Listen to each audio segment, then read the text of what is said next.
Gunung Semeru terletak di Pulau Jawa, di sebelah timur wilayah Malang yang menjadi pembatas dengan wilayah Lumajang. Meskipun tidak ada kaitannya, pada saat berakhirnya kehadiran orang Belanda di wilayah Malang, Gunung Semeru sempat meletus.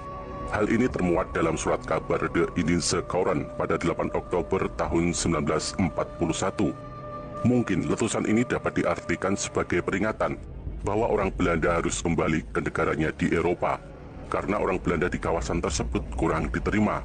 Itulah yang tertulis di koran tersebut.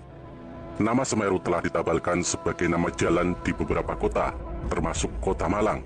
Stadion yang terletak di Semeru Strat atau Jalan Semeru dikenal sebagai Stadion Gajayana. Gunung Semeru yang meletus sejak akhir September tahun 1941 hingga beberapa minggu ke depannya belum menunjukkan tanda-tanda reda.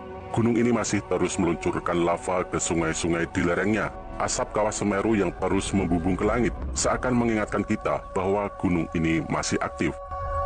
Aktivitas Semeru yang meningkat telah mendorong penguasa hutan seperti macan tutul turun gunung dan mendekati perkebunan Belanda di lereng gunung sebelah barat. Lereng timur Semeru masuk wilayah Lumajang, sedangkan lereng barat masuk ke wilayah Malang. Ancaman hewan liar ini juga meningkatkan ketakutan orang Belanda yang masih berada di pedalaman dan berusaha menjaga produksi kebunnya. Sementara itu, di tengah-tengah kota Malang, banjir terjadi akibat hujan lebat. Jembatan utama yang berada dekat rumah sakit militer di Ciklat atau Celaket rusak parah diterjang banjir. Arus air sungai yang berhulu di Batu tampaknya ingin memisahkan wilayah Malang bagian barat dan timur dengan menghanyutkan jembatan utama kota Malang tersebut. Di dalam kota, dalam beberapa bulan terakhir, jumlah becak tumbuh menjamur karena sulitnya kehidupan penduduk miskin. Pemandangan ini mengusik kenyamanan orang-orang Belanda. Berita kehilangan dan pencurian yang dialami orang-orang Belanda juga mulai muncul. Fakta menunjukkan bahwa populasi warga Eropa atau orang Belanda di dalam kota terus meningkat dalam beberapa waktu terakhir. Apakah yang tinggal di luar kota wilayah dan pedesaan telah merangsek memasuki kota? Mungkin ini bisa jadi. Meskipun dalam situasi yang terus menegang akibat bayang-bayang tekanan invasi Jepang ke Jawa yang semakin dekat, kota Malang terus menerima kehadiran penghuni baru orang-orang Eropa. Tampaknya hukum ekonomi tetap berlaku, tidak pandang bulu. Harga rumah dan sewa rumah melambung tinggi di dalam kota. Para pengembang dan para pemilik rumah masih sempat berpikir tentang kesempatan dalam kesempitan. Berdasarkan laporan yang dikutip oleh Surabaya Handelsblad pada tanggal 6 Januari tahun 1942, jumlah warga Eropa atau orang Belanda pada tahun 1941 naik dari 13.900 orang menjadi 14.870 orang. Peningkatan mencapai angka 15.000 orang Eropa atau Belanda mungkin akan dicapai pada tanggal 1 Februari. Sementara itu di dalam kota terdapat 145.000 orang Indonesia dan 13.000 orang Cina serta orang Timur asing lainnya. Populasi perkotaan yang sekitar 173.000 orang jika dibandingkan sejak 10 tahun yang lalu menunjukkan pertambahan 2 kali lipat. Saat letusan Gunung Semeru terjadi, tampaknya tidak ada orang Eropa atau Belanda yang peduli. Orang-orang Belanda lebih sibuk mempersiapkan mobilisasi untuk menghadapi perang yang sudah di depan mata.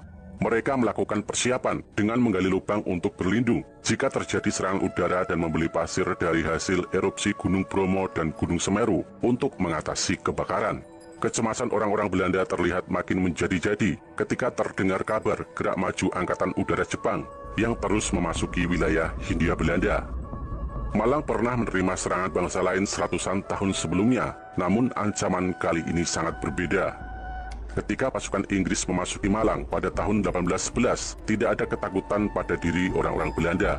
Tetapi kini yang akan melakukan invasi adalah orang Jepang, bangsa Asia yang masih asing bagi sebagian besar orang Belanda.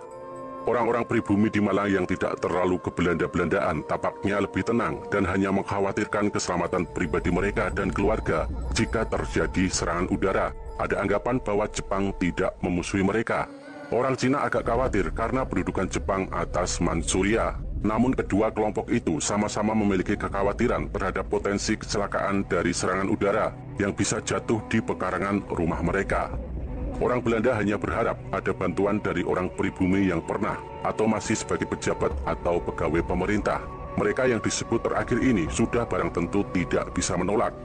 Dr. Soib Rohiman sebagai otoritas tertinggi di bidang kesehatan di Malang telah mengambil inisiatif untuk mengantisipasi kemungkinan terjadinya serangan udara dengan mempersiapkan tindakan pencegahan atau mitigasi. Beliau telah membangun rumah sakit darurat yang tersebar di seluruh kota, termasuk di perkampungan penduduk. Fakta bahwa Dr. Soib Rohiman adalah pemilik portofolio tertinggi di Malang di antara golongan pribumi membuatnya nampak seperti pemimpin bagi penduduk pribumi. Demikian, rentetan peristiwa buruk di wilayah Malang ini menambah beban orang-orang Belanda. Saat mana orang-orang Belanda di Malang terus dilanda kepanikan dan ketakutan akan kedatangan militer Jepang, wilayah Malang justru sangat menderita akibat dampak dari letusan Gunung Semeru. Selama ratusan tahun, orang-orang Belanda tidak pernah mengalami penderitaan seburuk ini di wilayah Malang. Celakanya, pengalaman buruk yang bertubi-tubi ini justru terjadi pada masa detik-detik berakhirnya Belanda di Malang. Zaman sudah berubah. Hari kiamat yang sangat ditakuti oleh orang-orang Belanda akhirnya tiba. Surat kabar Haagse Courant tanggal 4 Februari tahun 1942 mengabarkan bahwa Angkatan Udara Jepang telah mulai menjatuhkan bom di Surabaya pada tanggal 3 Februari tahun 1942. Dermaga dan lapangan terbang Angkatan Laut Pemerintah Hindia Belanda di utara kota Surabaya berantakan. Serangan juga telah menimpa lapangan terbang di Malang.